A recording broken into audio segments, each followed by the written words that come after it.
Hi, everyone. It's me, America's sweetheart, Sarah Silverman. You know, when Lewis Black called me about this Bill of Rights show in Washington, D.C. that he was putting together, I told him, oh, I wish I could be there. I'd do anything to be there, but I'm having a home theater system installed today. But if you need someone to phone in a 30-second intro from her sofa, I'm your girl. Because like Lewis, I'm a huge admirer of the Bill of Rights. Even if it was written before African Americans or Native Americans or Asians or Latinos or women had the right to vote, still they had the right idea. So it's taken a couple hundred years to work out the kinks. Big deal. The important thing is now all of our rights are virtually guaranteed thanks to this one vitally important document. Even if we don't have a clue what it actually says, I mean, let's face it, who's read the Bill of Rights? Though maybe if we reimagined it, you know, as like an iPhone app, or like if we tattooed it across Kim Kardashian's tuchus, Americans might pay more attention. Maybe if we added zombies. People love zombies. I love zombies. So let's see, how should we start this thing before I bring out Lewis? I guess we could all stand up and say the Pledge of Allegiance like we did in school. That would be, I guess that would maybe not be the best way to celebrate free speech by making everybody say the same thing. That's, and then there's that pesky under God part. That's bound to piss some people off, so that's out. But then again, you can't have free speech in this country without pissing some people off, right? And let's be honest, a few of those people deserve it. In fact, the original framers of the Bill of Rights had a word for these people. They called them assholes. And after all, isn't that what humor's for, to help us figure out who the assholes are? Well, you're all in luck, folks, because no one accomplishes that better than Lewis Black. He's one of my favorite stand-ups, satirists, and people, and a great friend, and a great American. One nation, under laughter. Please welcome Lewis Black. Wow, that was some great work. Lewis Black and Friends, Let Freedom Laugh, the Bill of Rights comedy concert. Well, I wish I was going to be that exciting.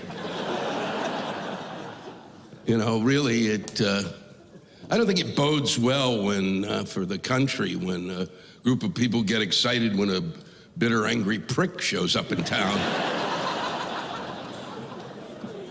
It's, I'd like to welcome you to Let Freedom Laugh, and we have an extraordinary group of comedians you'll be seeing this evening, and we're here really tonight to honor the Bill of Rights, and because it's, and really to remind a lot of people that we actually have one. And so I really went all out. I'm in red, white, and blue, and that's to show to you and everyone watching at home that I am a patriot. I learned this from the leadership of this country. Every time they always show up, but I didn't get an American flag lapel pin because I didn't want to appear to be a zealot. It's the Bill of Rights is an extraordinary document from beginning to end. It's very simply worded, and I think that those 10 amendments to the Constitution were really put there by our founding fathers so that we would spend all of our lives arguing. A lot of this shit is simple. The First Amendment's a great amendment. Separation of church and state. Okay, what does that mean? It means they're separated! That's what it means. There's no discussion. The other great part of that First Amendment is, and the reason that I have a career is freedom of speech. Is, you know,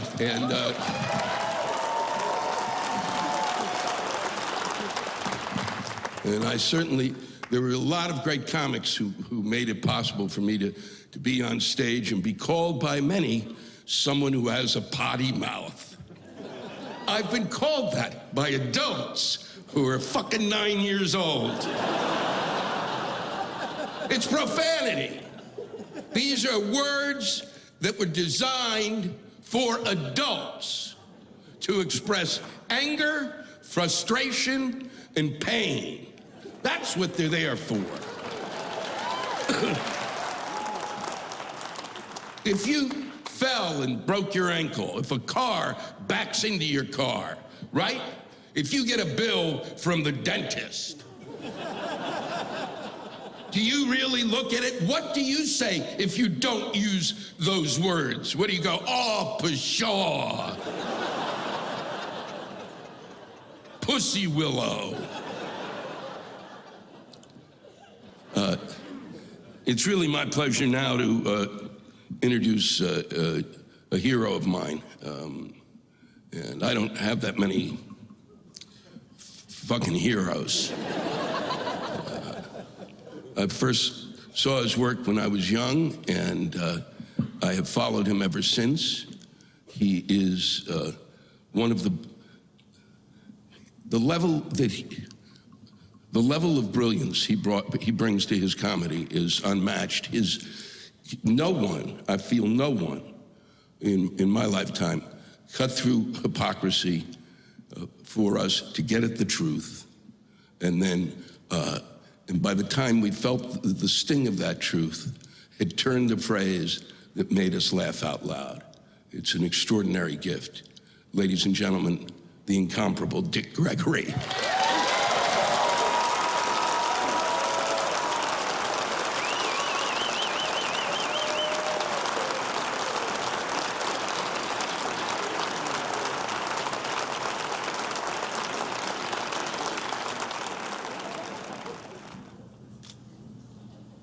I've been having so much fun. I always have fun when it gets cold.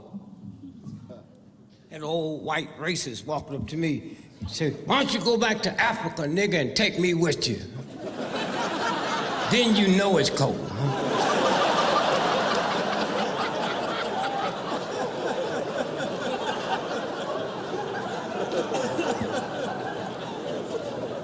Thank you all for coming out. This is like a worthy cause, freedom of speech, and all the exciting things that's happening. Those of you all that live here, you know they just legalized marijuana. Are y'all crazy? 2 ounces?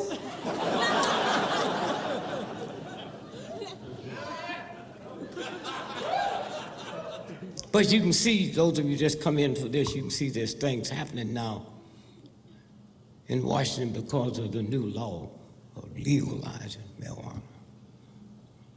Congress is coming back next week, and they're gonna get involved with the marijuana thing. They talk about doing a joint session.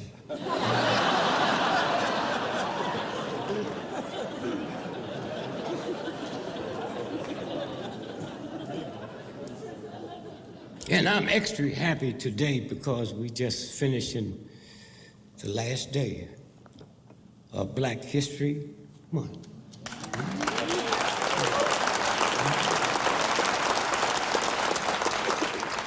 Black History Month. And a lot of people say, are we making progress? You know. Well, for you young folks in the house, it used to be called Negro History Week. Now we've gone from a week to a month. But you know, when they got ready to give us a month, it'd be that month of February with all them damn days missing, right?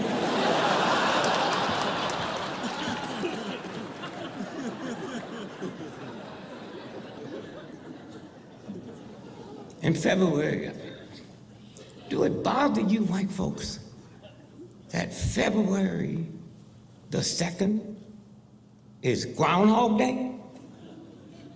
You ask yourself, what's a groundhog?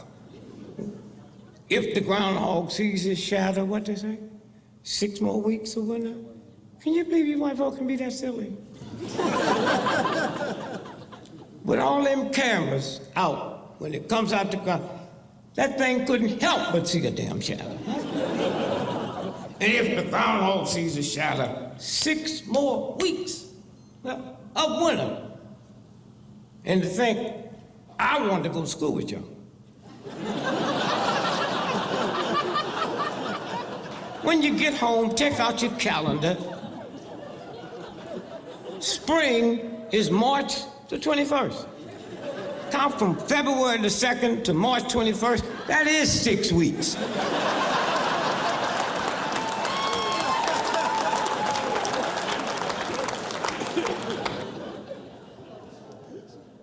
This is my Martin Luther King had, because this was serious. This was serious. We sit and talk about the Bill of Rights and the Constitution, and all them thugs owned people. So what could come out of that? That's why we out here still working. And even George and Franklin, they couldn't trick the universe. They said, well, we own slaves, so we can't be a symbol of liberty. So the colored brother said, boss, why don't you get that bell and hit it and let that be a symbol of liberty. You can trick me, you can trick you, you can come up with all kinds of trick laws, but you can't trick the universe. They hit that bell in Philadelphia, bang, and the bell cracked all the way from the bottom to the top. That's the symbol of liberty when it's been put together by some tricky people. And that's why you got to keep working on it, and you got to do things that they used to didn't do. They act like they had something. Well, I'm looking at all these silly folks. What was it, in Ferguson? And white folks said, they rioting, they tearing up their own neighborhood. But what do you think the Civil War was about? You think they was tearing up Spain? And what was it, what 6 weeks ago? First time in the history of football, college finally decided they was gonna have one final champion. Remember that? Go back and look at the reruns. Ohio won, and them white folks tore that town up. It's okay to do it over a damn game, but my mama gets shot in the back of the head by a cop 40 times, and I'm not supposed to tear up nothing? Huh? And even when they had that little ride in Ferguson, they was behaved. Did you see them looting the liquor store? Come out with a half pint of gin. They didn't even get no chips. But we're gonna watch this thing change, and thanks for Dr. King and all the folks that came in the 60s to change it. And you white folks should really be thankful. Because all the legislation we got, it didn't say for Negroes only. So you was covered. Before our movement, a white woman couldn't do nothing on an airplane to be a stewardess. Couldn't be a pilot, huh? Like you have to have some kind of smarts to be a pilot. You see the stupid stuff there? They lost a damn plane. That's why we black folks travel with Greyhound. Greyhound ain't never lost a bus. I just don't understand you white folks. Greyhound would never treat us like they do you at the airport. You got to walk to the damn plane. Greyhound bring that bus up to your toe.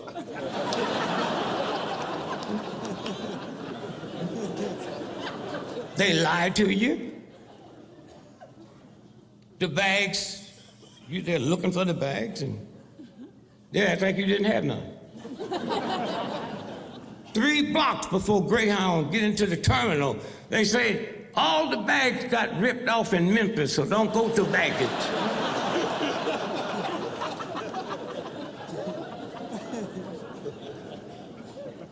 Hey, you white folks into the best schools, so I get on the airplane and my bags is missing. I trust you.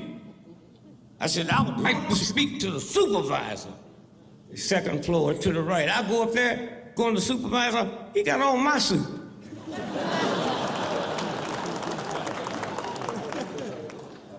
Somewhere tonight, when we stop and think about how far we came and where this thing is going.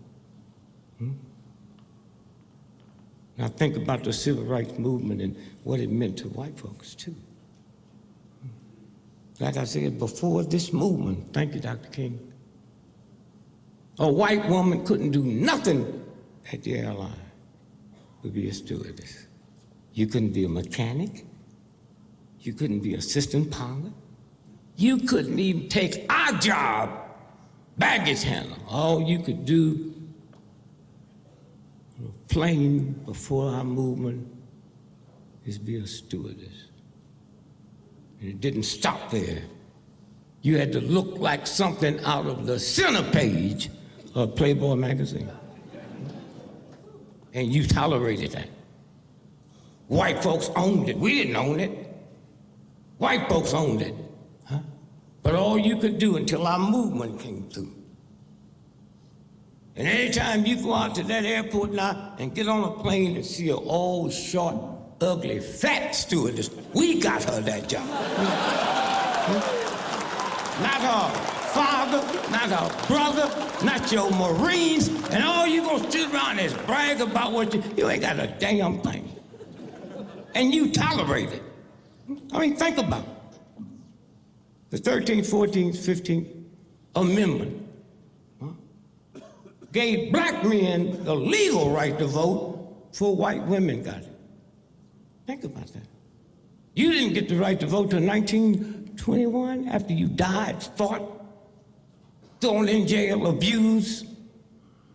We had the right. They didn't let us, but we had it before you. That's your daddy, that's your brother, that's all the white men that run this country, but you didn't have nothing. And that's how listening to all this crap. The folks that just want to appease you sit around and talk, huh? Just want to appease you and talk about there's no difference. And you need to listen to black folks, because they be lying to y'all. There's no difference between black folks and white folks. You know that's a damn lie. What's that, the Cialis commercial? And if you have a 4-hour erection, go to the emergency room. Now you know they're talking to white men. And they run it on TV. Little children. A little grandson, 4 years old, walked to me the other day and said, "Granddad, what's an erection?" I said, "Go ask your grandmother." He came back with that little smile on his face. I said, "What did she say?" She said she'll tell me later, but to tell you she hasn't seen one of them things around the house in years.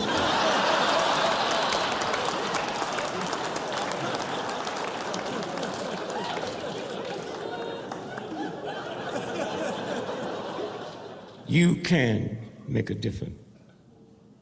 A handful of people in here put this together. You can make a difference. But you have to look at the whole piece. The whole piece. Black folk get shot in the back 40 times, have guns thrown in the car, and that don't bother you? You have to make it good. That's your job. They just put it together. Now you have to make it good. Capital punishment. Are you serious? I can understand you getting mad and killing me, but not my damn state, not my government gonna do it, but that don't bother you, huh?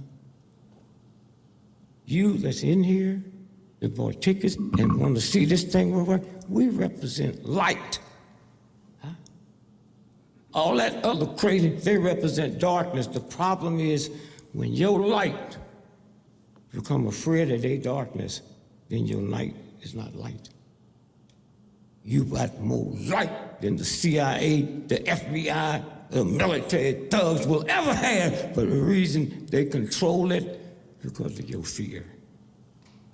Because of your fear.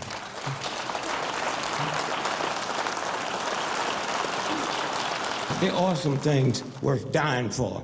I learned in the civil rights, there's nothing worth killing for. Nothing worth killing for. So as you leave here, just know you part of this.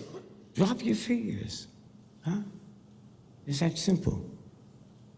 I come out of a Christian family. My mom and them, were you there when they crucified it? I told them, shut up. If Jesus come back today and bug the wrong people, they give him an electric chair. And we all be walking around with big chairs around our neck. Were you there?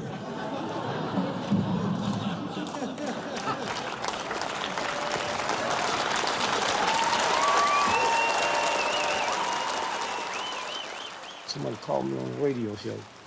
And it's Mr. Gregory, you're a father, 10 black children, never been no scandal.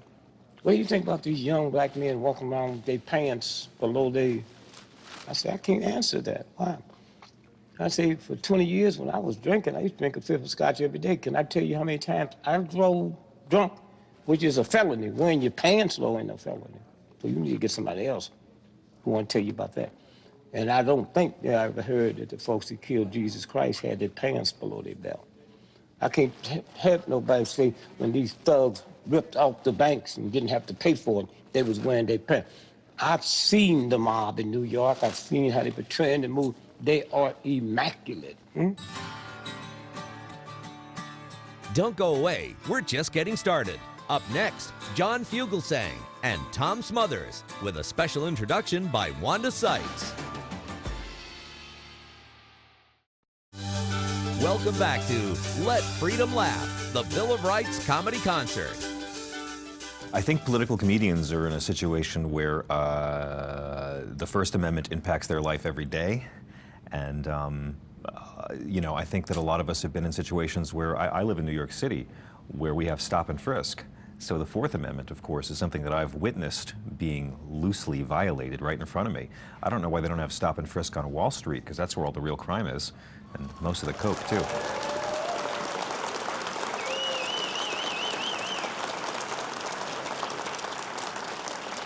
Good evening, D.C. How we feeling?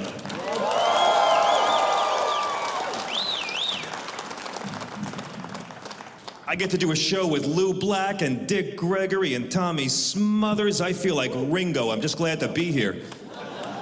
Good evening. It's great to be back in D.C. Great to be back in the Warner Theater. I got down a few days ago and I actually had the pleasure of going to CPAC on Thursday. Anyone else at CPAC on Thursday? A lot of fun. I gotta say though, it was a little bit like the Vietnam War because Bush, Cheney, Limbaugh, and Romney weren't there.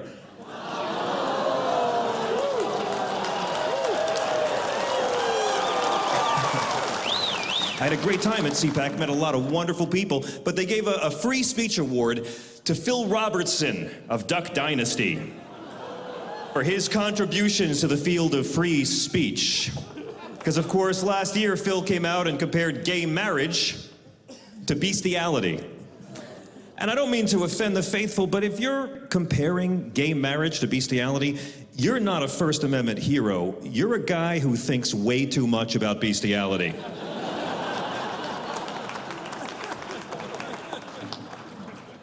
Do you ever wish you could go back and find the first person you ever had sex with and do it again so they can see how good you are now? See, I'd love to do that, but honestly, I don't even know what parish he preaches at these days. First Amendment. Even the speech you don't like, and there's the liberal, politically correct line of death. We've already crossed it before 8:30. There we go, liberals. Let me get this straight, Father. If I touch my wee-wee, it's a mortal sin and I go to hell, but if you touch my wee-wee, it's a tragic mistake and you go to a new parish. I mean no disrespect to the faithful, okay? I come from a very Catholic family, an extremely Catholic family. We used to have open casket reunions. My mother was a nun for 16 years. My mom grew up in the South and joined the convent. They sent her off to Africa to work with lepers in Malawi. My father was a Franciscan brother. He taught history to Catholic boys in Brooklyn. He wore the brown robes and the rope belt and walked amongst the people like the lost Jedi of Flatbush. My father, the brother, met my mother, the sister.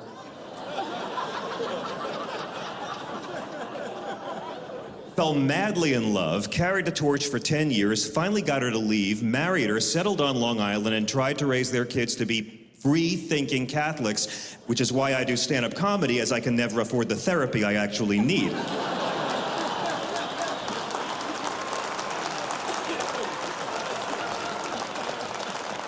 So I gotta say, I grew up admiring Jesus the way any guy admires mom's first husband, but See, I don't mean disrespect to the faithful, but I gotta say, I've come to view Jesus much the way I've come to view Elvis. I love the guy, but a lot of the fan clubs freak me out.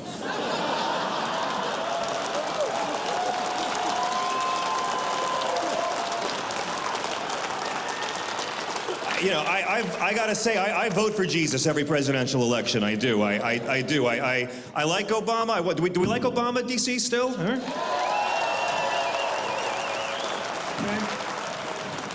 I see for some of you, tepid is the new black, but that's all right.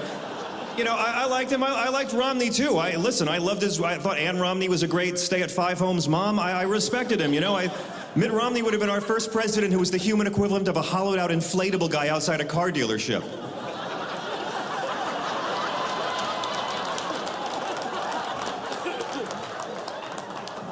I love Ted Cruz. I think he'd be a terrific president as a comedian, I gotta say. I mean... I'm excited. No, hey, Ted Cruz, it's the Abraham Lincoln of Sarah Palin's. But I'm voting for Jesus. I always vote for Jesus, and I don't know why more people don't do a write-in ballot for Jesus of Nazareth. Both parties act like he's their mascot, like he's on the sidelines with pom-poms for their agenda. So I say get rid of the middleman, America, and just vote for Jesus Christ of Nazareth. Who wouldn't want to vote for a peaceful, radical, nonviolent revolutionary who hung around with lepers, hookers, and criminals, a man who never spoke English, was not an American citizen, was anti-wealth, completely anti-death penalty, anti-public prayer. Yes, he was motherfucker Matthew 6:5, anti-public prayer, but never once anti-gay, never once mentioned abortion, never once technically mentioned premarital sex, never called the poor lazy, never fought for tax cuts for the wealthiest Nazarenes, never asked a leper for a fucking copay, and was a long-haired, brown-skinned, homeless, unarmed, anti-slut-shaming, community organizing Palestinian Jew.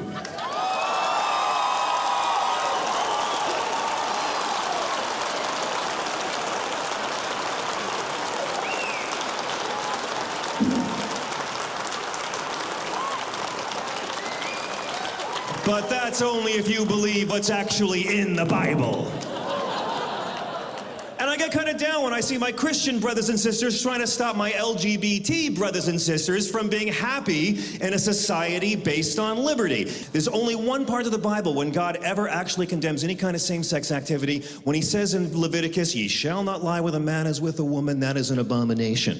Shall not lie with. Nothing about one guy on all fours, one guy leaning against a men's room stall while a Republican senator plays lookout, nothing like that.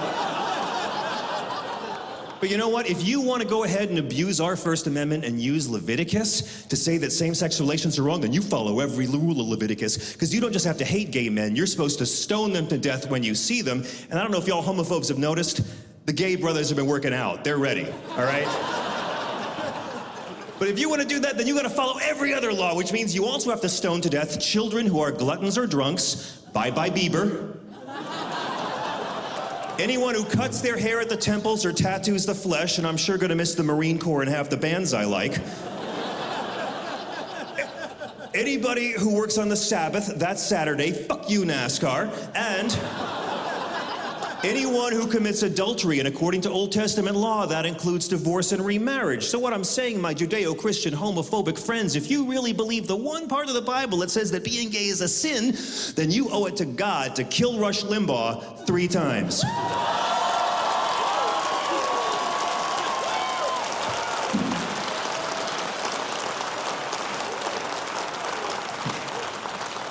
Which you really shouldn't do. Don't do that, please. That's a jest. No, fucking liberals. Curiously, at no point in the Bible does God ever prohibit women being with women. And I find it just a bit telling that the almighty and Vivid Video enjoy the same policy. I'm also a big fan of the Second Amendment, of course. Right to bear arms, I'm a big fan of that one. I do agree with 90% of the people. We can have some limitations, but you know the arguments you'll get from our brothers and sisters. Guns don't kill people, people kill people. Well, that's true. Guns don't kill people, but NRA people who buy Congress people make it easy for deranged people to kill innocent people. So there's that.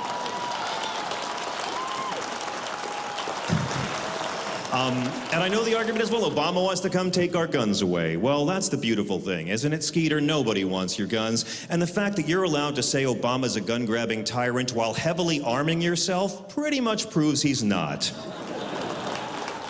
And one last thing on that, and again, I respect the right to bear arms, but if you need 30 rounds in a magazine for hunting, you are not a Second Amendment champion. You're a dude who sucks at hunting. All right? Can we agree on this, please?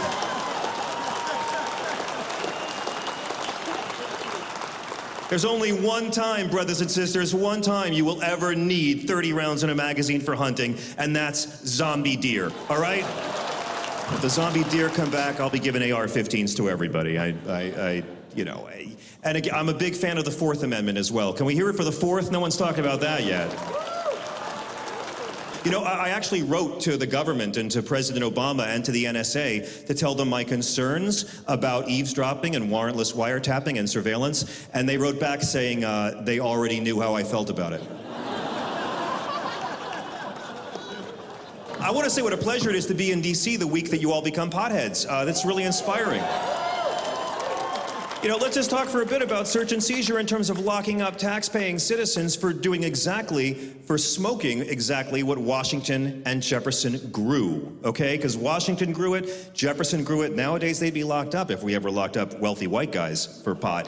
I mean, you know, Benjamin Franklin started the first colonial printing press using hemp paper. I'm not saying he smoked any. I'm sure lots of completely sober guys fly kites during thunderstorms. Do we like Fox News? Any Fox News fans? Oh, how do you not like Fox News? Fox News is like a mecca for people who hate Mecca. You might not know this, my friends, but watching Fox News until you become so morally and intellectually outraged that your heart rate physically goes up counts as cardio. This is true. I got a satellite dish just so I can watch Sean Hannity in the original German. It's a beautiful thing. First Amendment, First Amendment. And it was really exciting to meet Megyn Kelly at CPAC the other day, because I'm a big fan of hers. I go on Fox News a lot. They're wonderful people. I really enjoy going on there and making fun of them. But they're great. But I'd never met Megyn Kelly. And of course, my first time seeing her since she made that whole comment last year about Santa Claus being white. And I had to grab her and say, Megyn Kelly, Santa Claus is not white. And I'm sorry, liberals, Santa Claus is not black. Santa Claus is Chinese. And I know this because that's where all the presents come from.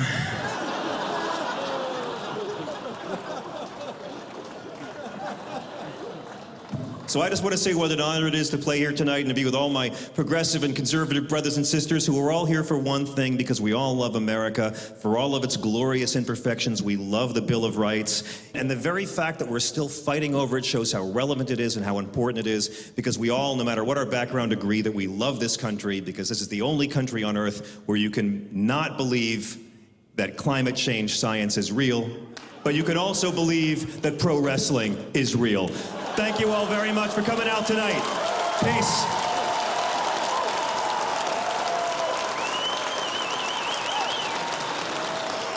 Hi, Wanda Sykes here.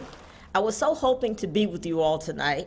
First, because it's about the Bill of Rights, which is very personal to me ever since I found out that I'm directly related to Thomas Jefferson. And also because two of my heroes and inspirations are on this show, Dick Gregory and Tommy Smothers. I didn't know about Dick Gregory until I got older and realized that I was black. But the Smothers Brothers, that was one of my favorite shows. You know, there's been a lot of funny brothers. The Marx Brothers, the Wayans Brothers, and my current favorite, the Koch Brothers. But Tommy and the Smothers Brothers, they were it for me as a kid. I didn't really get all the politics. I mean, I thought Tricky Dick was something that you had to go see a specialist about. One of my favorite parts about watching the Smothers Brothers was watching my great-grandmother watch the Smothers Brothers. Tommy would get all the laughs, and my great-grandmother would just boo Dickie. Anytime he opened his mouth, boo, that boy is just mean. He needs a whooping. And it's because Tommy was just so cute and funny, and most importantly, fearless. He said what he was gonna say and didn't care what anyone else thought about it.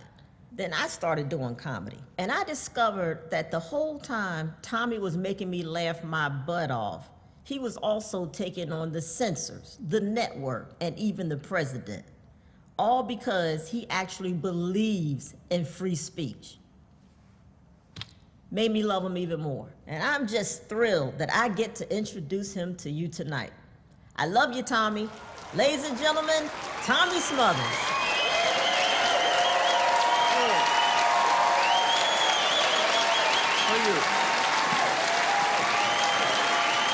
Wow. Thank you very much. You guys don't look any older at all. I do, but nice having Dick Gregory on one side, and then John Fugelsang just did that, the young guy, and then me on the other side. We, the senior citizens on each side of him, presenting this young man, and John Fugelsang. That was great. He did all my material. But I'm Tom Smothers. My brother is in here. We were the Smothers Brothers, and we had a run-in with the First Amendment at one time. And I do look back on that, even though it's been 40 years, 1969, when we were fired for expressing our viewpoints about things. And I look back on it now much more mature, and I look at it in hindsight many years back, and I'm still pissed off. But I'm cool about it. And my brother, bless his heart, he's around, and he's a good friend of mine. He's my brother, but it's working without him is half of it is gone. So I had to make some notes occasionally of what I'm gonna say. Oh, and Wanda Sykes. I want to thank Wanda Sykes, wonderful comedian, who had so many nice things to say. And thank you, Wanda, for the introduction. But I went to San Jose State, and my brother went to San Jose State, and I graduated. My first job out of San Jose State as a college guy was not a successful experience, but I worked at the air traffic control, traffic control, and they said you can't even say it. So, but I got off the plane, and this is true. The guy at the airport in San Francisco, the guy had a seeing eye dog, and he says, a seeing eye dog? She said, well, go ahead. Go right on the thing. And the guy behind him had shades on, had a Chihuahua. And he says, you can't take the dog on the plane. He says, it's a seeing eye dog. He says, a seeing eye dog? There's a joke here. Do you know what it is? So he said, it's a seeing eye dog. He walked in, and he said, it can't be a seeing eye dog. And so he had a leash on the dog, and he just picked it up and he started, this leash. She said, what are you doing? He said, I'm taking a look around. I did tell that joke, and the guy said to the flight attendant, he says, you know how a blind skydiver knows when to pull the ripcord? And he said, no. He said, well, when the leash goes slack. That's not my joke. They told me that.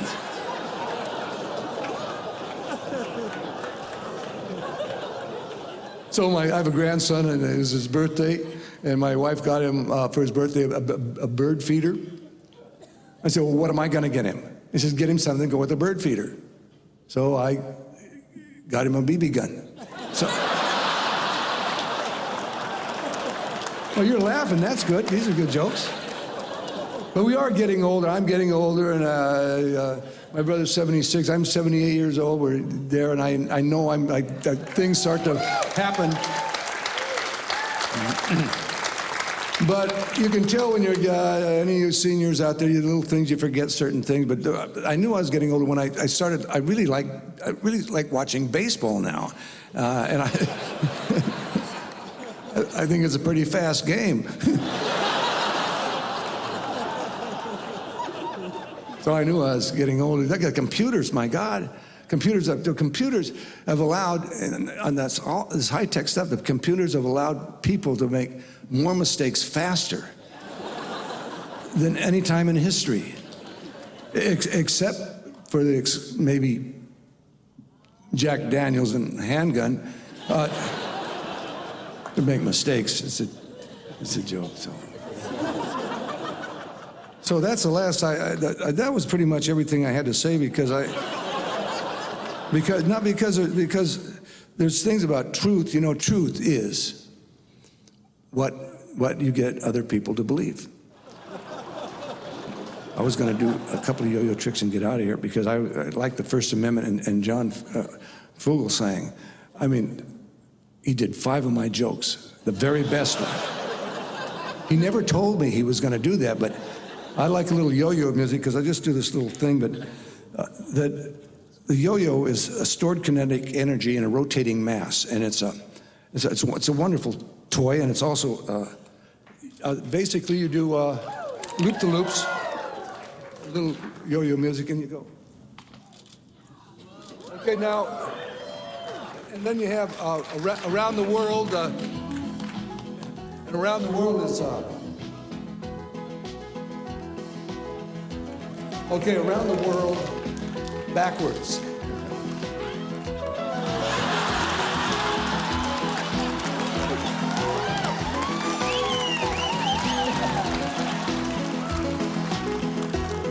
We're in Washington, D.C., you know, and I learned about the Greek word politics. It comes from the Greek word poly, meaning many, and ticks, meaning blood-sucking parasites.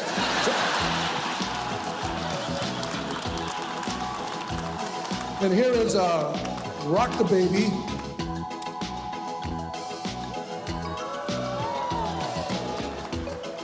Here's Premature Baby in a little tiny cradle.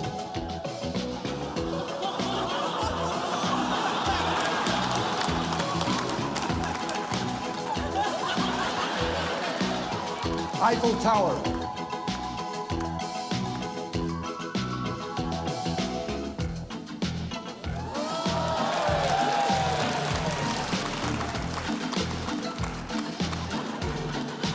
Walk the dog.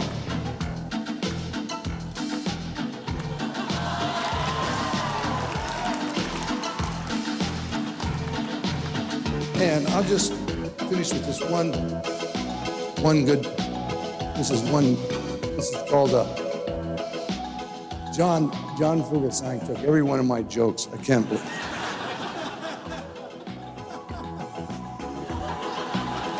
Get down, Tom. Here we are. It's called Brain Twister.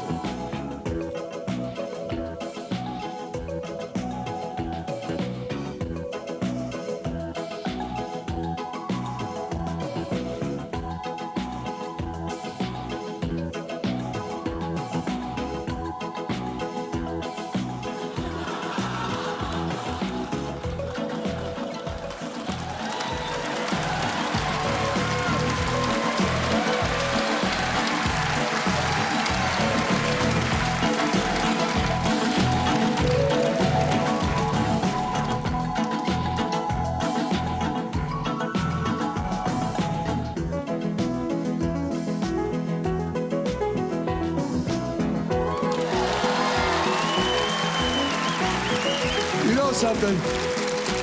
What a great pleasure. You can cut that music. I just want to say thank you so much for supporting this wonderful show and the people who come out here that perform on it and to make the Bill of Rights a monument for in every state in the world, in this country. We're trying to do that, and the people that are here and you showing up is very important. I just like to tell you that in closing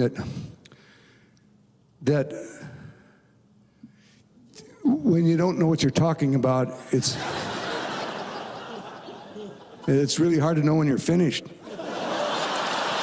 Thank you.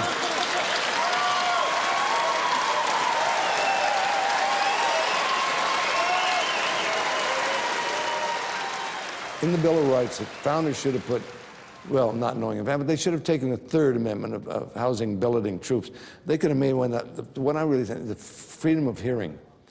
Freedom of speech doesn't mean much if you don't get to hear it. And you can speak and you can say these things and they turn off the mic, you're still spinning, but no one's hearing it.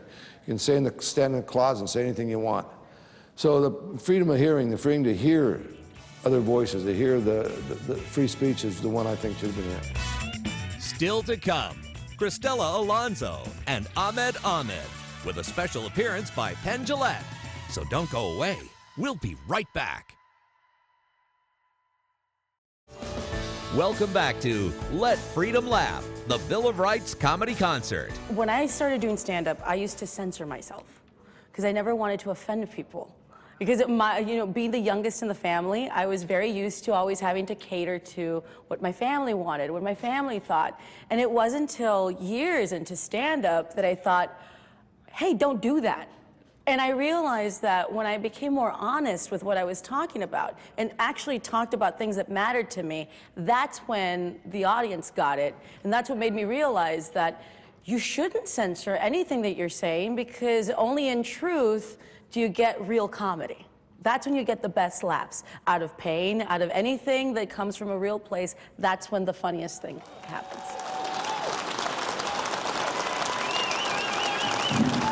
How you guys doing? Fantastic. I'm really excited to be in DC. I love it. I'm from Texas. I grew up in, yeah, you've heard of it? Congratulations. I grew up in a border town in South Texas, kind of a bad neighborhood. Our high school mascot was the cartel, so let's just say we never lost a game. That's awkward. I am Latina. Unless you hate Latinos, then I'm Indian. If you hate Latinos and Indians, man, you're racist. It's been a hard couple years for Latinos, past couple years. People are very critical of us, I'm on the road a lot. I go to places, they don't have any Latinos at all sometimes. That's where it gets weird, I was doing a show in Iowa. I know. I was walking to this gig, this old guy yells at me, "Mexicans are lazy." I'm like, should I be walking faster? What the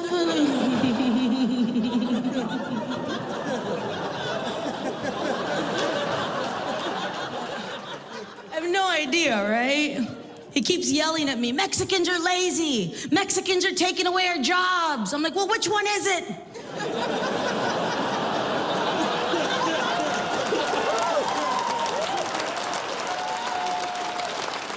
Been talking about immigration for the past number of years. Immigration's a problem, and you know what? Maybe it is. But when it's a problem, it's about different groups of people. Why is it that every time we talk about immigration, they always show pictures of people that look like me? Last time I checked, there were 2 countries that bordered the United States, and I never see the Border Patrol looking for any fucking illegal Canadians out there. Hey, you with the hockey jersey. Yeah, you listening to Celine Dion, where the hell are your papers?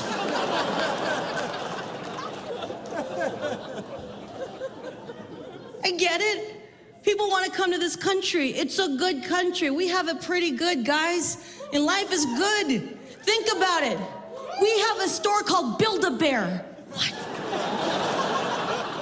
We have a store where we pay them money to let us build a toy and pretend we work at a sweatshop. That's fucked up.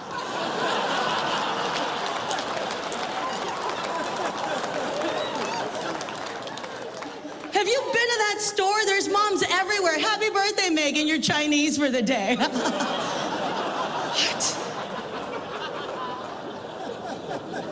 Can you imagine describing that store to somebody that actually works at a sweatshop? They'd be like, what the hell is this? It's a game. We do it for fun. I wish I could explain, but I've got to go to Subway and have 3 people make me 1 sandwich.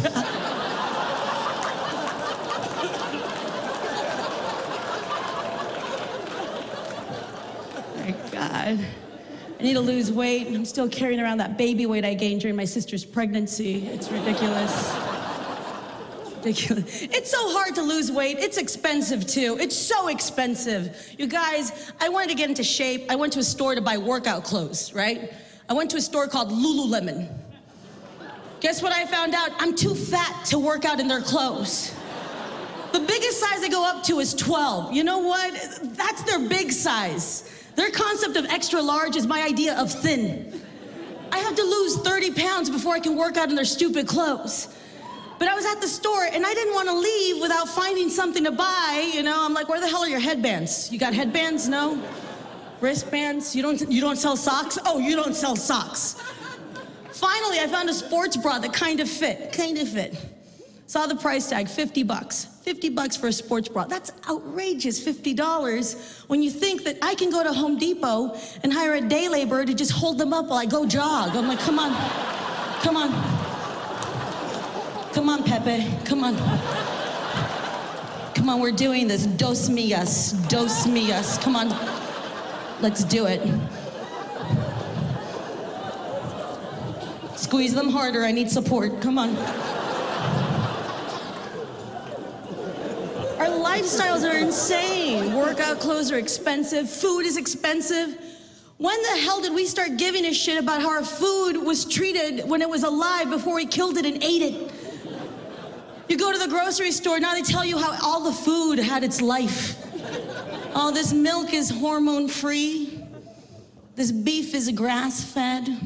This chicken is cage-free. These animals had a better childhood than I did. I went to public school, I had bars on my window, but this chicken is cage-free. Oh, okay. All right. This food is expensive because I'm paying for the hobbies the chicken had. Oh, okay. Yes, I know this chicken's $9 a pound, but it played the cello and it liked to surf. If I had a choice to eat something that had a privileged life, screw chickens, I'd eat a Kardashian.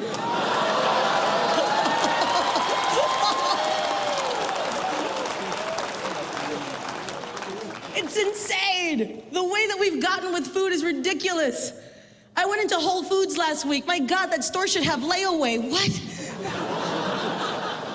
Walked around the store, they were having a sale on strawberries. $6 for a pint of strawberries because they were organic. Oh, $6, man. I'm sorry, that's a lot of money. For that much money, you better show me a picture of white people picking that fruit. Why is it so expensive?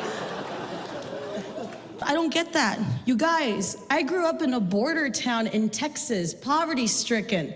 When you grow up poor, you learn to live without certain luxuries in life, you know, like air conditioning or food allergies.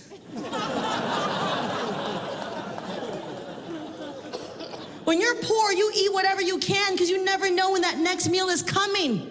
We don't have the luxury to be allergic to anything. That's a conversation you'll never hear in the hood. Yo, man, Lamar's dead. What, drive-by? Nah. Peanuts. Thank you guys. My name is Cristal Alonso. Thank you so much. Thank you.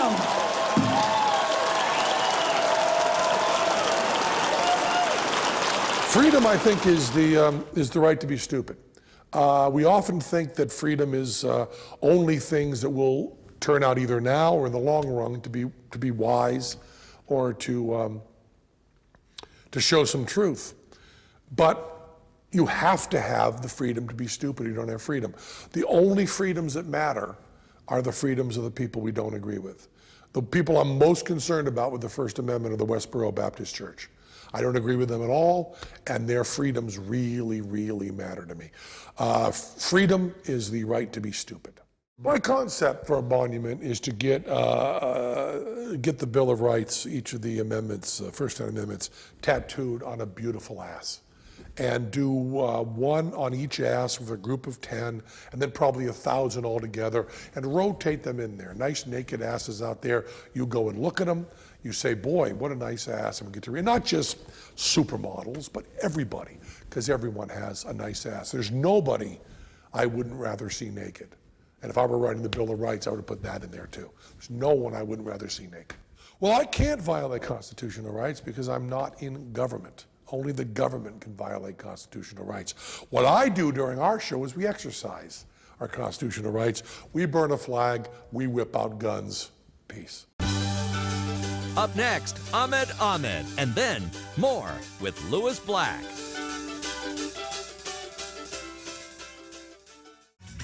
Welcome back to Let Freedom Laugh, the Bill of Rights comedy concert. Where do I see America moving forward? Technology, for sure. I mean, we're advanced in technology and we're moving forward rapidly, and I'm seeing a bit of some cross-cultural awareness happening through technology. I'm also seeing a lot of division happening through technology, and that's why I think we're moving backwards, is that race card's never gonna go away. And the division because of religion, unfortunately, is never gonna go away. You know, that mixed in with who owns what piece of land, we're going backwards still. So unless we can find some sort of common denominator in order to fix these problems, I don't know what's gonna help the process, but I do feel like laughter is one of the key elements that keeps people unified. How you doing, DC?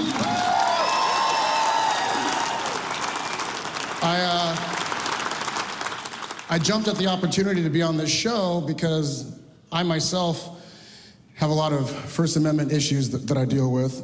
So, well, let's just go ahead and point out the elephant in the room. I'm from the Middle East.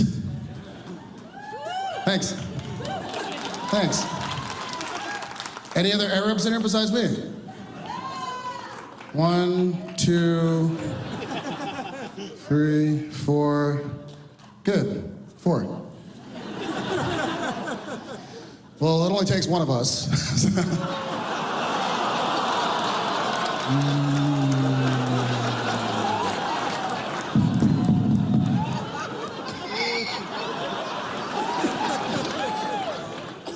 I'm not just from anywhere in the Middle East. I'm from a little country you probably never heard of called Egypt. That's right. 85 million people just overthrowing our government again. Hashtag winning. That's what I call that. I don't want to brag, but the Egyptians were the first civilization known to man. Yeah.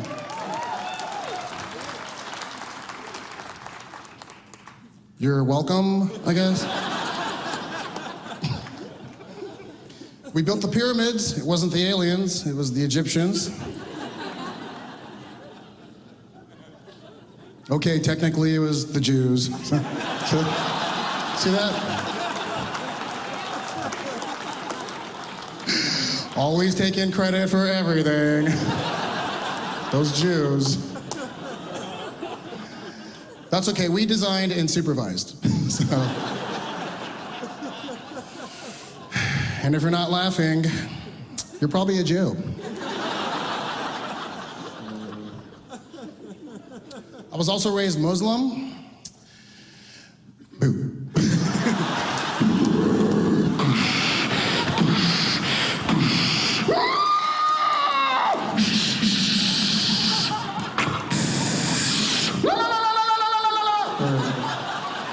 Whatever the fuck they're showing you on Fox News. Just relax.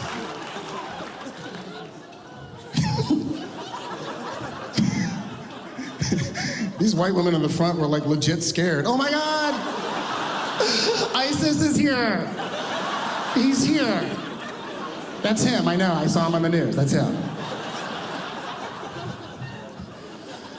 I was watching this ISIS leader who was talking shit to America. I'm gonna show you something.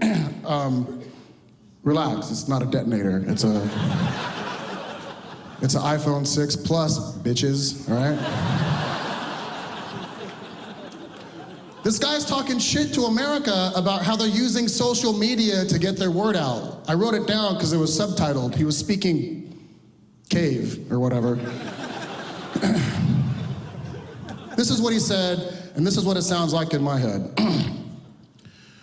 We Muslims around the world are getting the word out to other Muslims to wage a war against America. Social media has been a great help to our cause in getting the word out about ISIS, so please, Like us on Facebook. Follow us on Twitter and Instagram at Super Scary Jihad. If you post a picture burning the American flag, we will retweet you. Also, please use hashtag American Pig, and please use a photo of an actual pig, not a stuffed animal like these other idiots. Also, don't forget LOL DMFAO. Laugh out loud, detonating my fucking ass off.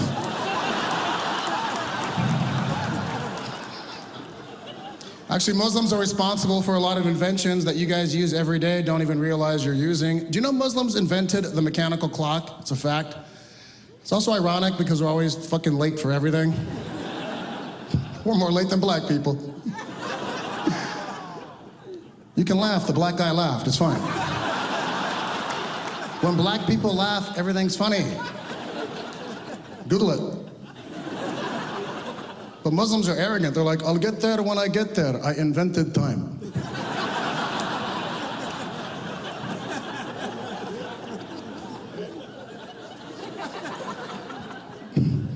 We invented chemistry, which makes perfect fucking sense.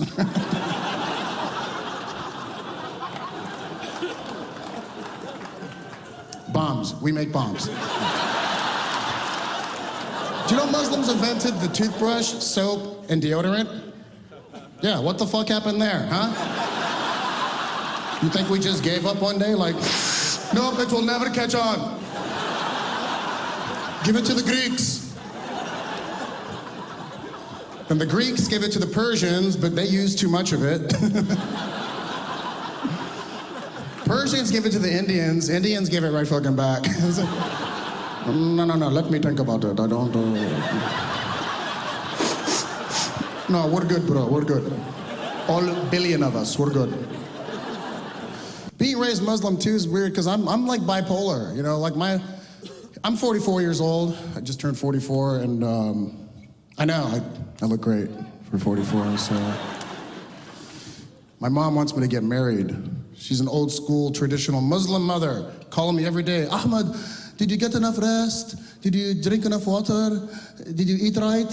Have you met anybody nice?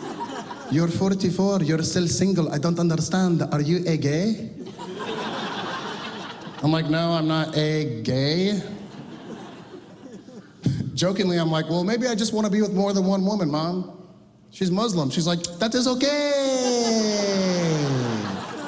You see, son, in Islam, you're allowed up to 4 wives, okay? But you have to treat them all the same. If you buy one a house, you have to buy all 4 a house of equal value. If you buy one a car, you have to buy all 4 a car of equal value. Even if you make sex with one a certain way, you're obligated to make sex with all of them exactly the same way. I can hear my dad in the corner of the room smoking a cigarette like, it's not worth it. It's bullshit, it's a scam.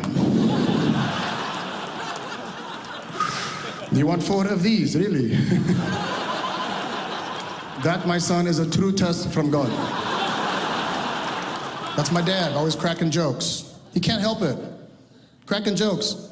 He had quadruple bypass open heart surgery. Cracking jokes right out of the gate. Yeah. He opens his eyes up 12 hours after being in the ICU. 2 nurses are hovering over him. He's like, what I am. One of the nurses said, ICU. He said, I see you too. But what I am. That's very funny, Mr. Ahmed. Are you okay? Yes, I am okay. Thanks God. Thanks God I am okay because I know I cannot be dead. This is not heaven. There is only 2 of you. And you don't look like virgin at all. I'm sorry,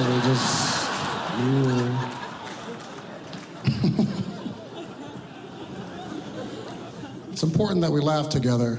It's nice to be here in our nation's capital bringing laughter because I'll tell you something. I got the opportunity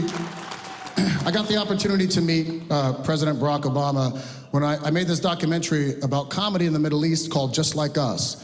And I took 10 American comedians to Dubai, Lebanon, Egypt, Saudi Arabia. We performed in front of over 20,000 Arabs and Muslims, and I'm still alive to talk about it. what was cool was we premiered at the Tribeca Film Festival, and then somebody in Barack Obama's camp saw the documentary. I got invited to the White House for his annual iftar dinner in observance of Ramadan. When I got the invite, I didn't even think it was real, because I'm a comic, so why would I get invited, right? I got this email, "Dear Mr. Ahmed Ahmed, the President of the United States, Barack Obama, cordially invites you to the White House for his annual iftar dinner. Please RSVP." I thought somebody was playing a joke. So I replied with, "LOL, who's this?" They replied back, "This is a real invite. If you want to attend, we need to know ASAP." So I RSVP'd, I flew to DC, I showed up at the White House. There's about 150 very nicely dressed Muslims standing outside. I gotta be honest, they look a little shady. I thought a net was going to drop on us. We got 150 of them. Just another billion to go. I'll leave you with a little story that I gotta get out of here, but I'm traveling back to LA tomorrow, and I'm not looking forward to that trip because my name's Ahmed Ahmed. I can't even fly a fucking kite in this country anymore.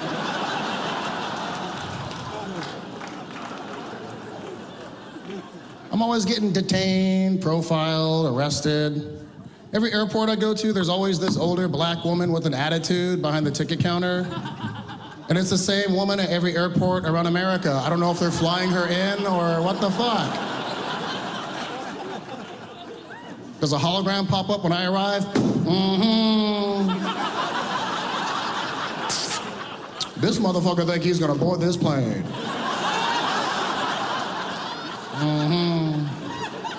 I'm always really polite. Hi, I'm flying to Washington, D.C.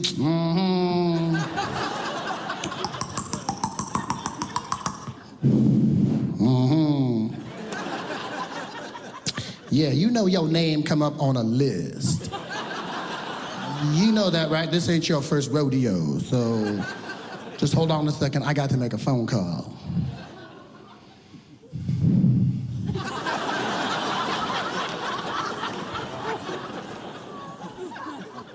Yeah, we got one.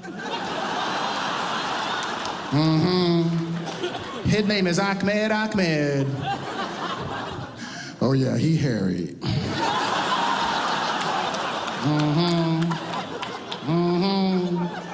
Yeah, hold on one second. Mr. Ahmed, what's your purpose for business in Washington, D.C.?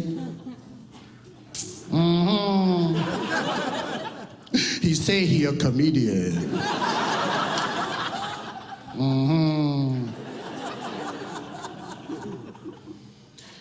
Say something funny.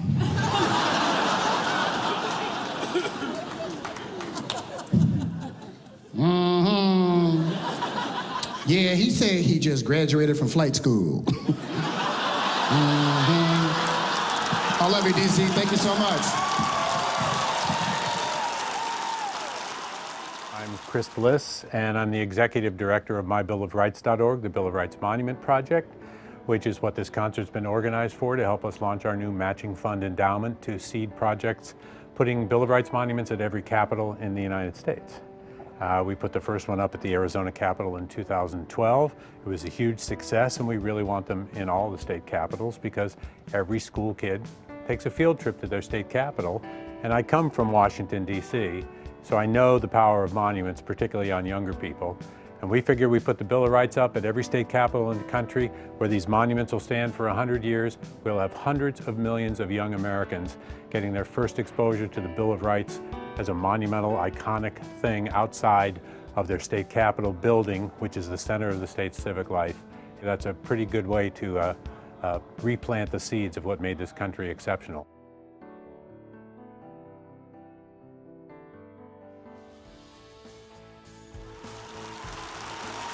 Up next, more with Lewis Black.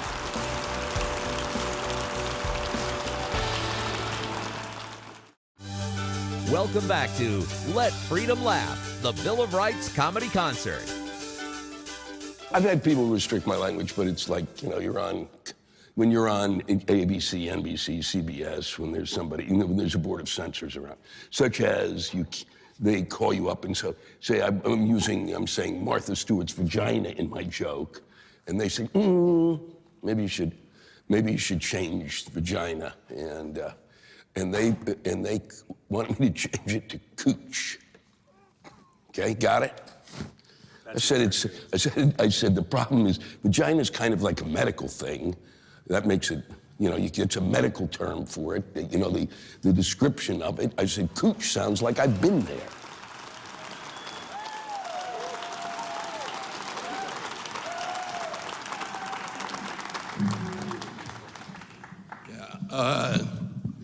I really didn't do it for the Bill of Rights. My parents are in Baltimore, so I get to see them tomorrow.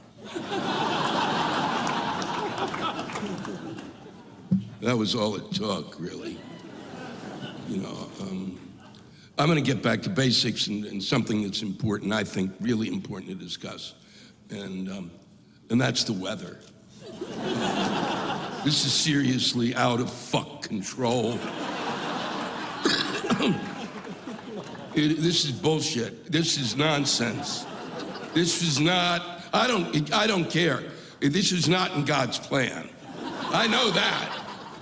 Fuck, this area, we lived here when I was a kid because it's a temperate climate zone. That's what it's fucking supposed to be. It's not supposed to be, holy shit, I'm fucked. You go to Chicago for this kind of shit. You go to Minneapolis. And a good, healthy taste of this should teach any of you who've ever thought, boy, I could live in Chicago, boy, I could live in Minneapolis. No. This is by far, this winter has been really beautiful if you're a moose. If you have fur on your nuts, then it's been a goddamn festival out there. Winter wonderland, my ass. My brain is frozen. My brain is frozen. Everywhere I've gone on the tour this year, shitty, fuck, shitty, shitty, fucky, shitty.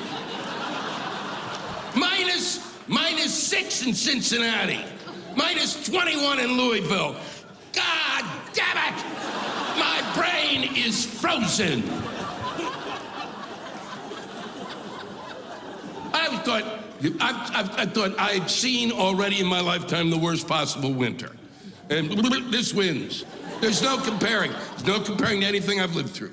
I haven't had a thought. I don't think anymore. I go outside, I go, you know what I really should do with my, fuck, it's cold!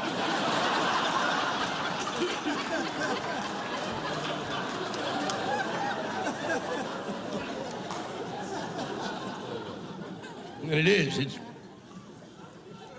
it's proven to me that really the bears are more evolved than we are. The bear's got like a brain, I think, the size of a prune, and yet has the native intelligence when it gets shitty outside. The bear turns to his friend and goes, you know what? I'm gonna masturbate and take a nap. Get my nails. And I can say masturbate because of the First Amendment. That's right. Here's where it gets touchy. You shouldn't, in a crowded theater, shout masturbate. And you shouldn't actually masturbate in a theater. But that's something I learned when I was very young.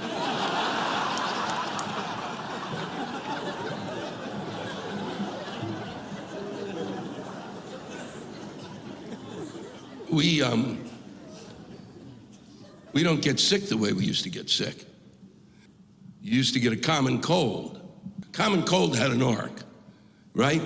Tickly throat, itchy, ears may itch, little sinus inflammation, then it goes through an arc, and then you get worse and worse, and then by the third, fourth day, it starts to get better and better and better, and then you're done. Maybe 7, 10 days if you're still drinking. I've lived around this town long enough to know that it's 10 days probably for most of you, and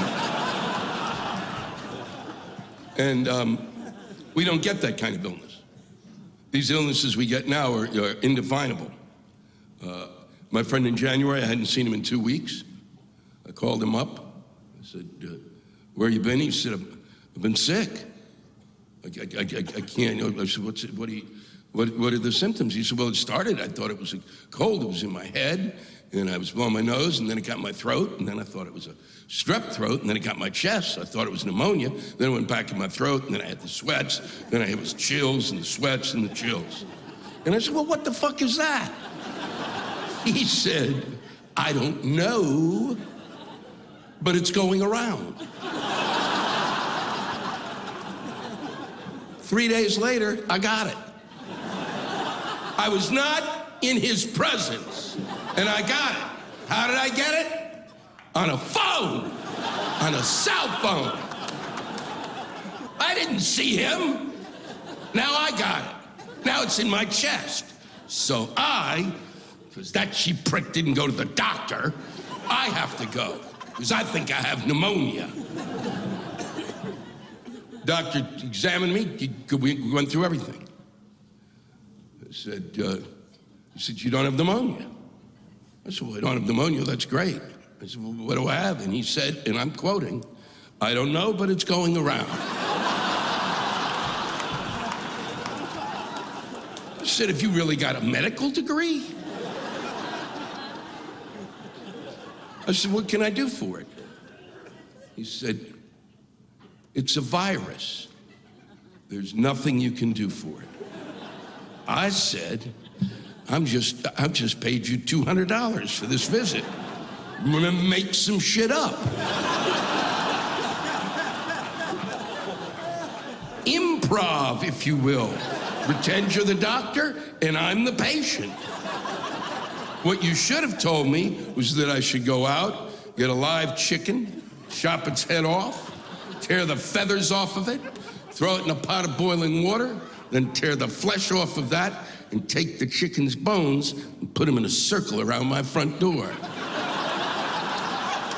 And I bet if I did that, I'd feel better tomorrow.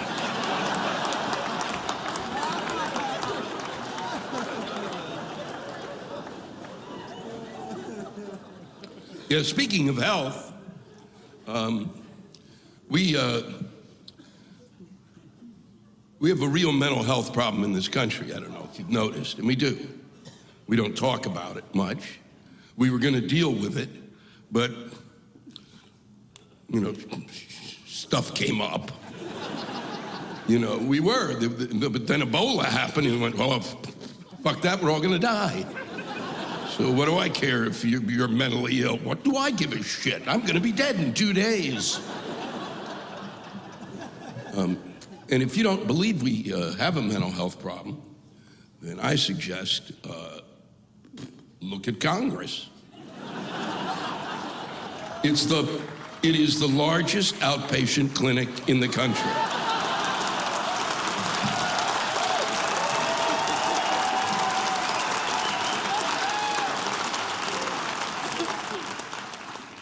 We were going to deal with mental health, and what was amazing, the reason the subject came up was when the shootings occurred at Sandy Hook Elementary up in Connecticut.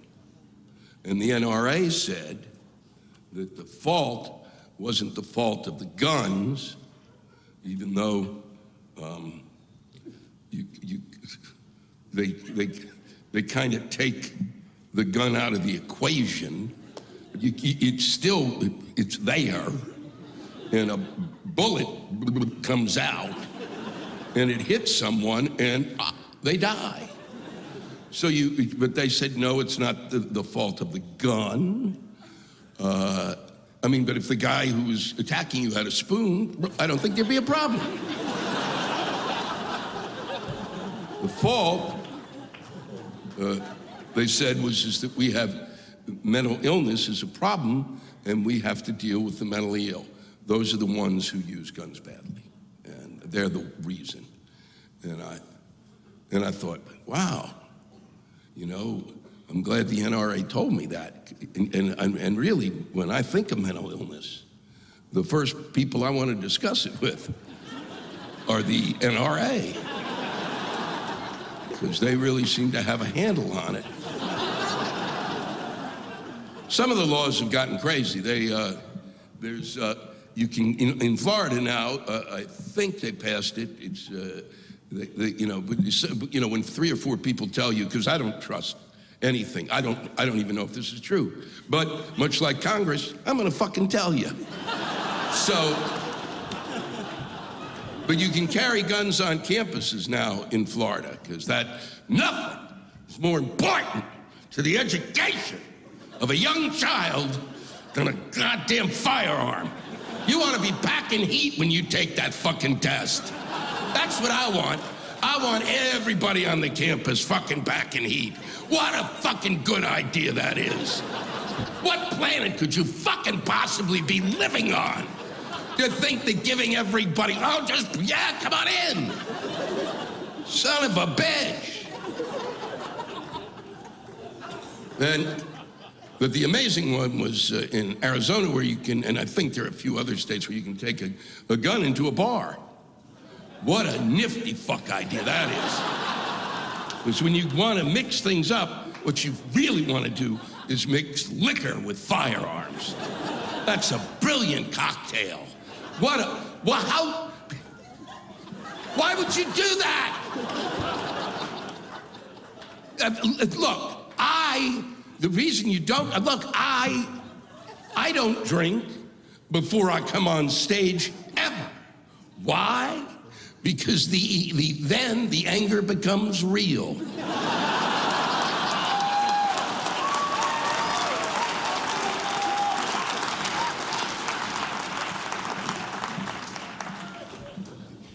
Glad to see they got on this Homeland Security thing. Really came up with a solution for that, huh?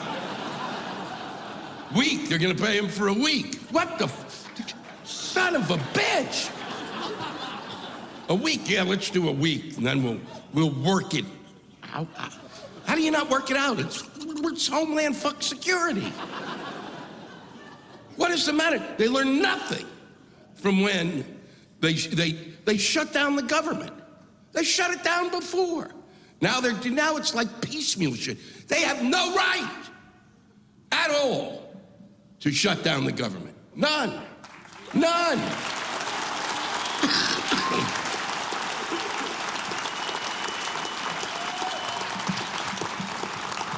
I mean, seriously, to say that you're going to shut down Homeland Security, you don't get to do that. The only people who get to shut down the government is us.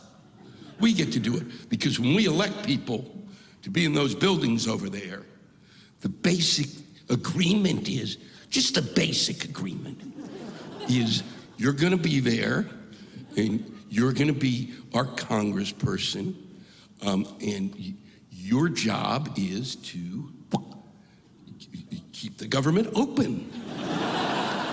That's your job. And then there are people, I think it's important, and I don't think that's true. We need to shut the government down. We need to make you leave that fucking government open. Why? Because I may have to pick up a form today.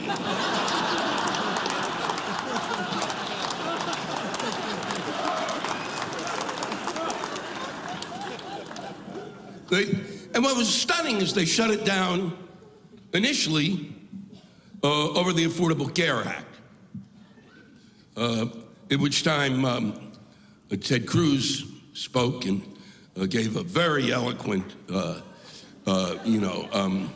filibuster. It was stunning because I had not read Green Eggs and Ham in a while. As soon as he started, I thought, at least talk about what you would do differently. Explain how you would make it work differently instead of reading me Dr. Seuss. And at that point, I said to myself, I will listen to him only when he starts wearing aluminum foil on his head. because that way I believe he's getting better reception.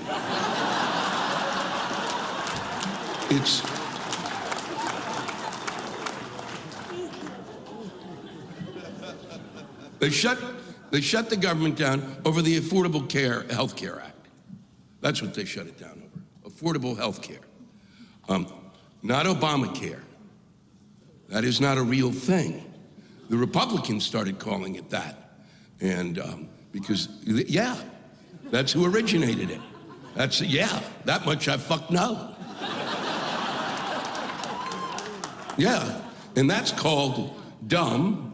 And then the Democrats responded, and they, to show that, boy, I saw dumb, let me show you how fucking stupid I can be. They started calling it Obamacare. And because the president many times is dumb and stupid, he fucking started calling it Obamacare. It is not, and never was, Obamacare. It is not the care and feeding of Obama.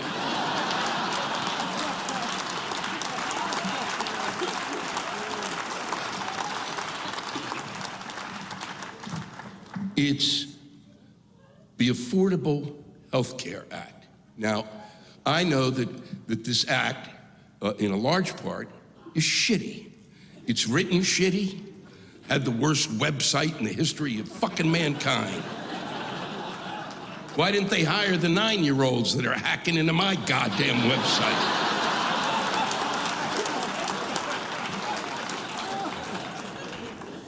The reason it's shitty is because when they started writing this bill, they brought in the health insurance companies to help them write it.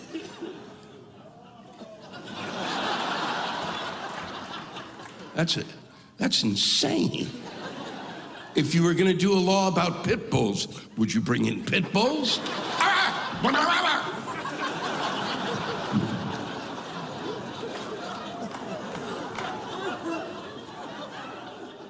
I don't understand when people got upset about trying to figure out how to deal with the health care problem that we so obviously fucking have.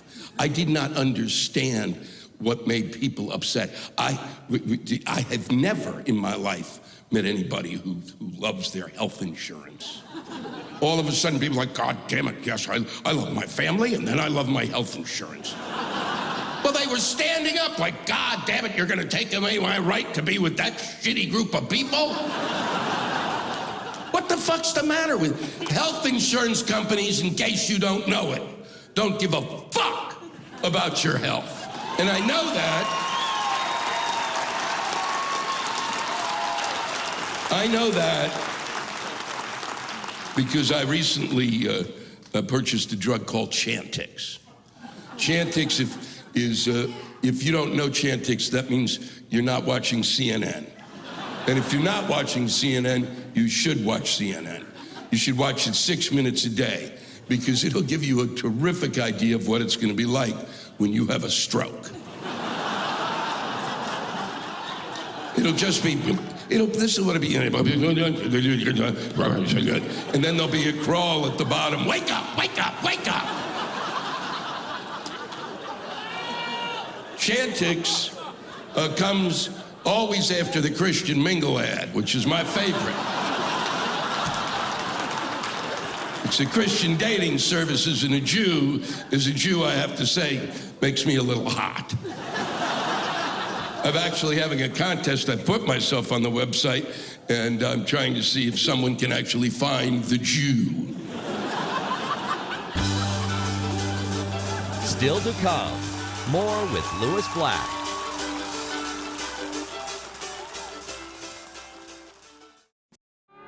Welcome back to Let Freedom Laugh, the Bill of Rights comedy concert. Chantix is a drug that helps you quit smoking and gives you bad dreams. So I call that a win-win situation. Because my dreams are terrible. I really do have dull dreams. I have dreams that I'm typing emails. And then I wake up and have a cup of coffee and I'm fucking typing emails. I never get to shop, so my favorite dream is actually when I'm one at those giant fuck food places, you know, where they have goats in the aisle and shit, and you can milk them and take the milk home. Those places. I always, when I pass them on the road, like, God, I wish I could get in there. But in my dream, I do, and I buy all sorts of shit. And then I come up, and the checker checks me out, and I get into the parking lot, and I wake up, and I go, that's the shittiest dream anyone's ever had.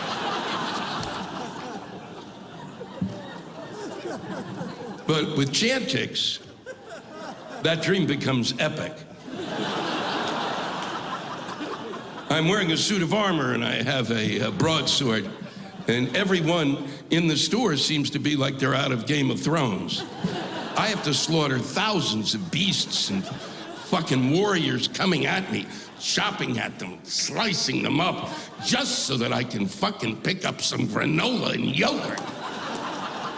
I stumble back to get to the checkout lady who's disappeared, and now it's a dragon with 6 fire-breathing heads, and I have to chop everyone off or I don't get out of the store.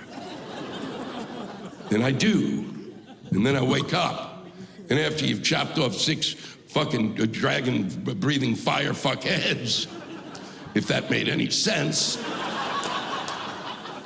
after you do that, it's time for a smoke.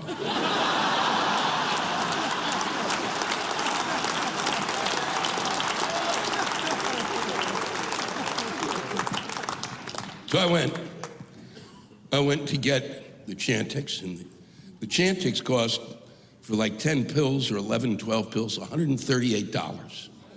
Yeah, which would have been a deal if it were ecstasy. Copay, 0. They wrote it down. I said, 0 does not appear to be code to me. That's cooperate. You're going to copay.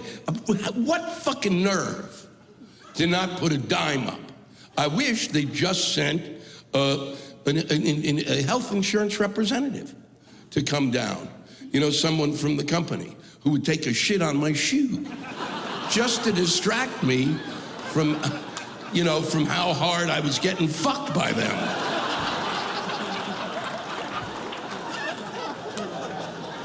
So I got home, and I was enraged, and I sat down and I sent out a letter. Now, if you write a letter to your congressman or a corporation or a business of any sort, don't start it the way I started mine. Dear cocksucker.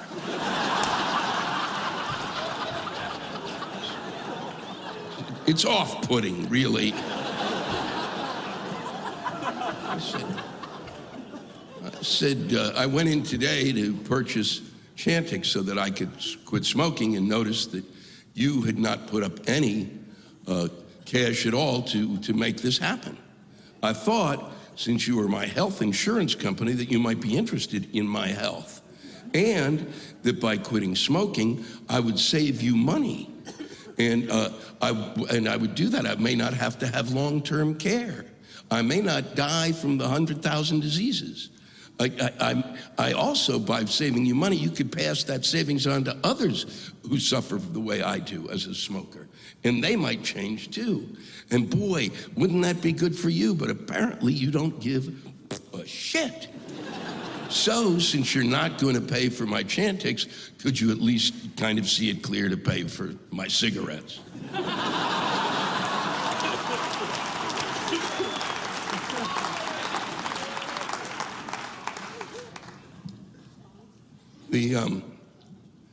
It's interesting to note. It'll be interesting to note what happened after this last thing this Homeland Security stunt that they pulled, because as of the last election, when folks were voting in November, 13% of the American people like Congress.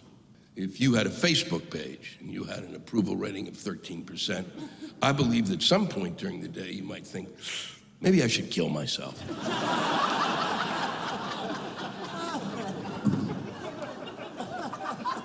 In order to get a clearer idea, really, of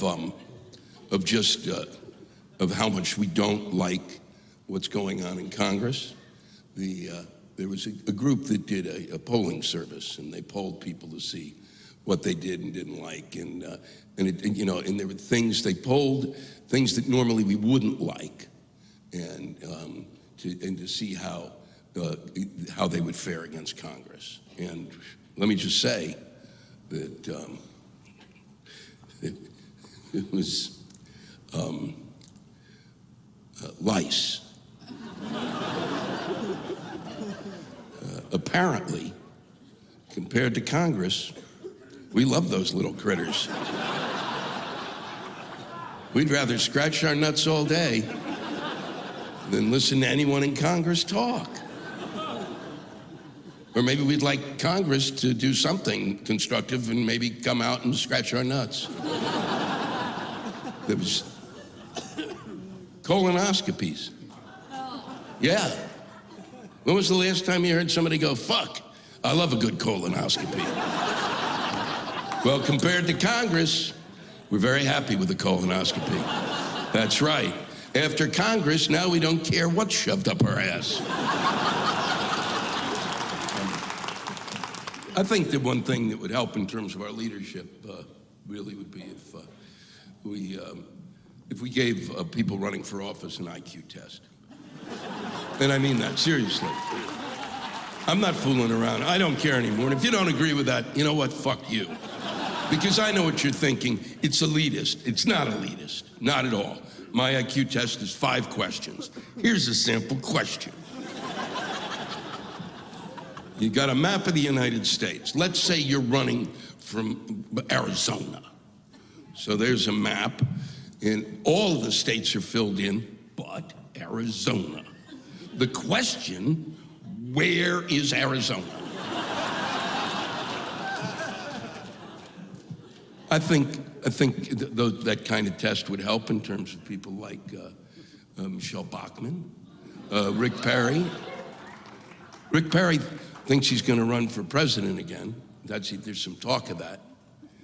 This is my problem. I can understand how some of these guys, end up with the ego that think that they can run for president. I get that. Okay, you've been the governor and hoo-ha, and you look at the other schmucks, and you've been in the room with those schmucks. I could do this too. Well, the problem, and that I get, but what I don't get are their friends. Rick Perry has friends.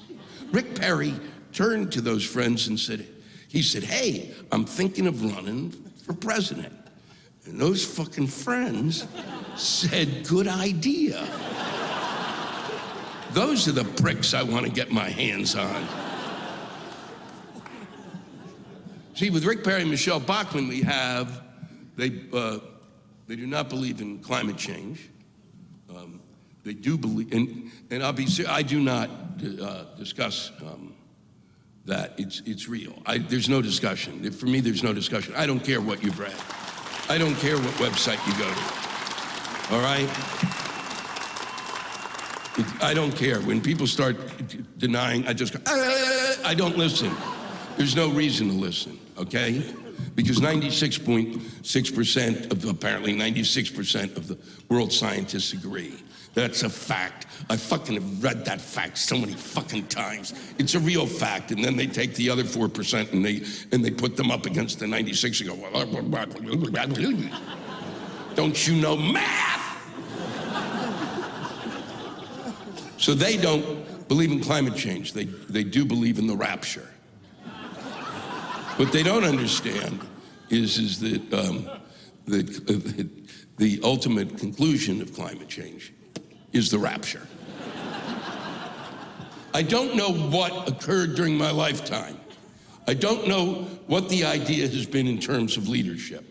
But to go from intelligent, and I guess what it was for many people was, we tried with intelligent leadership years and years ago, and it didn't work.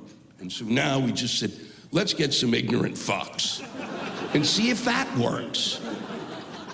These idiots, it's science. It's science. It's not they treat them as if they're a coven of fucking witches. Toil, toil, trouble and toil. But they're in there making shit up just to scare the fuck out of us. They're scientists. God damn it, they work with Bunsen burners, you asshole. They're the only people who could learn the metric system. Son of a bitch. You've got to remember, it's the scientist who, in the 15th, 14th century, it was the scientist who went to the king under pain of death. And he's the one who had to tell the king because the castle was surrounded by a moat. And the moat was the place, was their plumbing. It's where they pissed and they shit. And it was where they got their drinking water. Yes! And the scientist had to go to the king and say,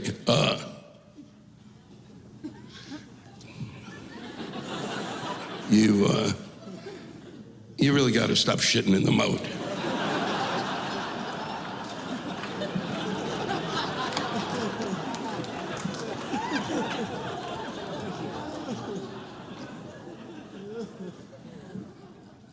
I'm going to read this to you as basically an experiment because I found that it was fascinating, because I think all three of these news stories together really, you can get a thread that I think will help you understand why we're at where we're at. A proposal to add a Latin phrase to the Vermont state motto caused an uproar when some residents mistook the ancient Roman language for Spanish. A state senator proposed adding the 14th star shines bright to the state seal, but protesters took to the internet to declare Vermont ain't no Latino area, and this is America, not Mexico. Yes. The National Retail Federation has basically thinks that we apparently spent an estimated $700 million on Valentine's Day presents for pets.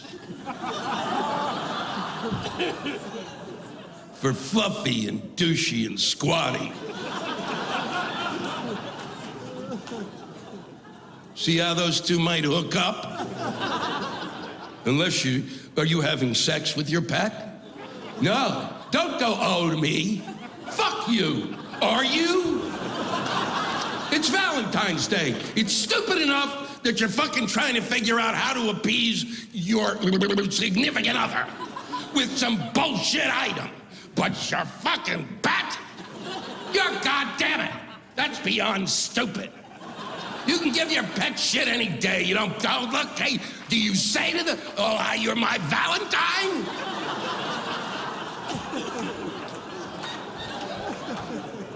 I'm this close to fucking not having a mind anymore.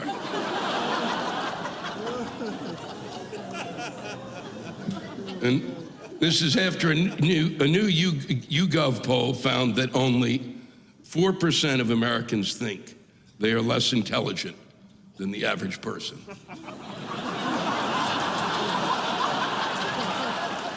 I rest my case.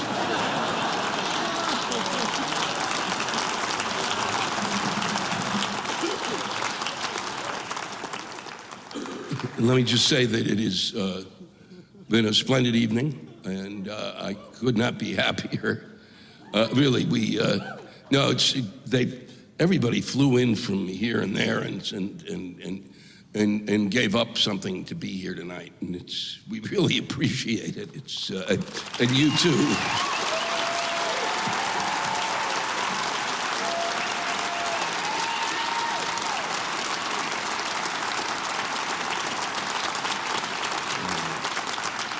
I just want you to know that on behalf of all of us, it's really been a privilege and a pleasure performing for you.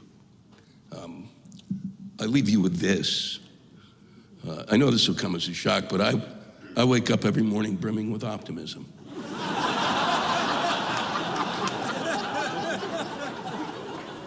Because today's the day I think that we're going to get it right. Where it all falls into place, this has to be the day. And then I grab a cup of coffee and sit down and look at the newspaper and go, fuck! Maybe tomorrow. Good night, Washington.